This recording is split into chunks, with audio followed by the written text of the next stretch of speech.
Hello students, আমি Moumita ma'am. Welcome back to our channel. আশা করি তোমরা সকলে খুব ভালো আছো। স্টুডেন্ট, আজকে আমি তোমাদের এসিসি পলিটিক্যাল সায়েন্স থেকে বাজেটের উপরে ক্লাস নেব, ঠিক আছে? তো তোমরা অনেকেই বলছিলে যে বাজেটের উপরে ক্লাস করতে, তো আজকে আমি তোমাদের সেই ক্লাসটা নেব। তার আগে বলে রাখি যে আমাদের অনলাইন ক্লাস কিন্তু চলছে অ্যাজ ইউজুয়াল। তোমরা যারা আমাদের কাছে অনলাইনে পড়তে চাও তারা আমাদের সেন্টারের হেল্পলাইন নাম্বারে ফোন করতে পারো। আমাদের হেল্পলাইন নাম্বার দুটো রয়েছে, দেখো এখানে দেওয়া আছে দুটো নাম্বার। একটা হচ্ছে 6295916282 আর একটা হচ্ছে 7076398606, ঠিক আছে? তোমরা যে কোনো একটি নাম্বারে যোগাযোগ করে আমাদের সাথে যুক্ত হয়ে যেতে পারো। এবং আমাদের কোর্সের ফি রয়েছে অনলি 999 টাকা, খুবই সামান্য রাখা হয়েছে। তোমরা কিন্তু 999 টাকায় পুরো প্যাকেজটা পেয়ে যাচ্ছ। মেজরের পাশাপাশি তোমরা মাইনর, এমডিসি, এইসি, এসিসি সবটাই কিন্তু পেয়ে যাচ্ছ অনলি 999-এ। এবং আমাদের কোর্সের ডিউরেশন হচ্ছে 6 মান্থে, 6 মাসের আমাদের কোর্স চলবে, 4 মাস কিন্তু অলরেডি চলছে। এবং তোমাদের এক্সামেরও কিন্তু খুব একটা বেশি দেরি নেই, তো তোমরা ঝটপট দেরি না করে আমাদের হেল্পলাইন নাম্বারে যোগাযোগ করে যুক্ত হয়ে যাও। দেখো আজকে যেটা টপিক শুরুতেই বললাম যে বাজেট, ঠিক আছে? দেখো বাজেটকে হচ্ছে বলা হয় অ্যানুয়াল ফাইন্যান্সিয়াল স্টেটমেন্ট। এটা হচ্ছে বাজেটের সংক্ষিপ্ত রূপ। বাজেটের ব্যাপারে বলা আছে কনস্টিটিউশনের 112 নম্বর আর্টিকেলে।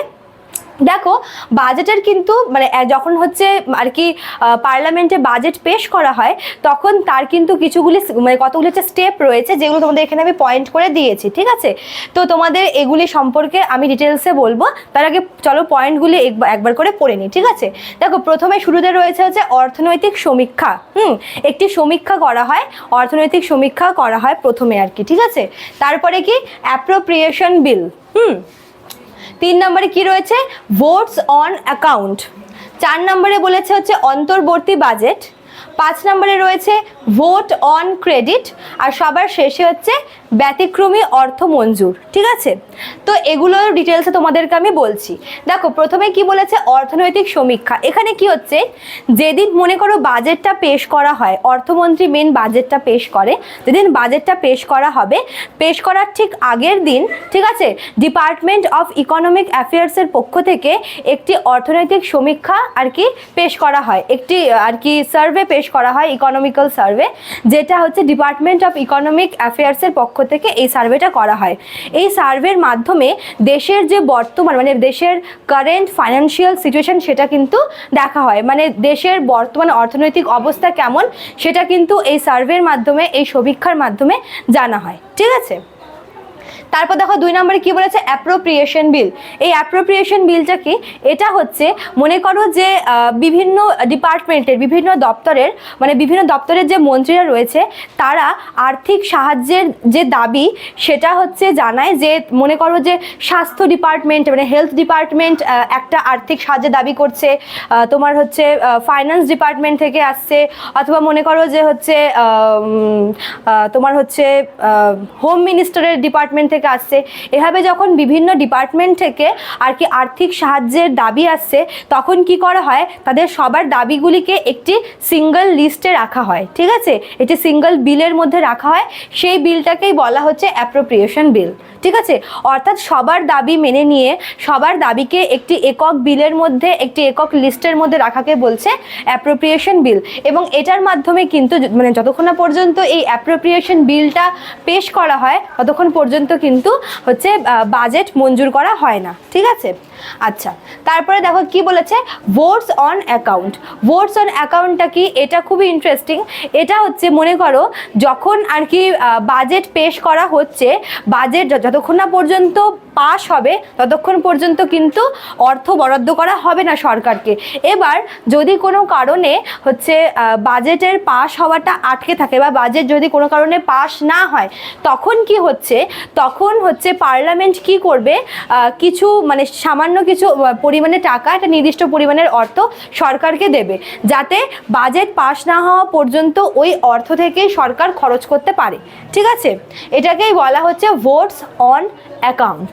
বুঝতে পেরেছো আশা করি। তারপর দেখো অন্তর্বর্তী বাজেট। অন্তর্বর্তী বাজেটটা কি? এটাতে হচ্ছে মেনলি একটি মানে ফাইন্যান্সিয়াল ইয়ারে, একটি গোটা বছরে সরকার কত টাকা আয় করলো, মানে রেভিনিউ কত টাকা পেলো, কত টাকা আর কি ট্যাক্স পেলো, ঠিক আছে, এটা, এবং এই সঙ্গে সরকার কোথায় কত টাকা খরচ করলো, কোন খাতে কত টাকা খরচ হয়েছে, সেই সমস্ত হিসাব কিন্তু লেখা থাকে, ঠিক আছে। মানে একটা গোটা বছরে সরকারের মোট আয় এবং ব্যয়ের হিসাব, মানে হিসাবটাকেই কিন্তু অন্তর্বর্তী বাজেট বলা হয়, ঠিক আছে। তারপর দেখো ভোট অন ক্রেডিট। এটা কি? এটা হচ্ছে মনে করো যে সরকার যদি কোনো বড় কোনো কাজে হাত দেয়, যেখানে মনে করো যে বিশাল অঙ্কের টাকা প্রয়োজন, অগণিত টাকা, হ্যাঁ, মানে নির্দিষ্ট নয়, প্রচুর টাকার প্রয়োজন, এমন যদি কোনো কাজে সরকার হাত দেয়, তবে পার্লামেন্ট কিন্তু বিনা বাক্যে সরকারকে সেই টাকাটা মঞ্জুর করে।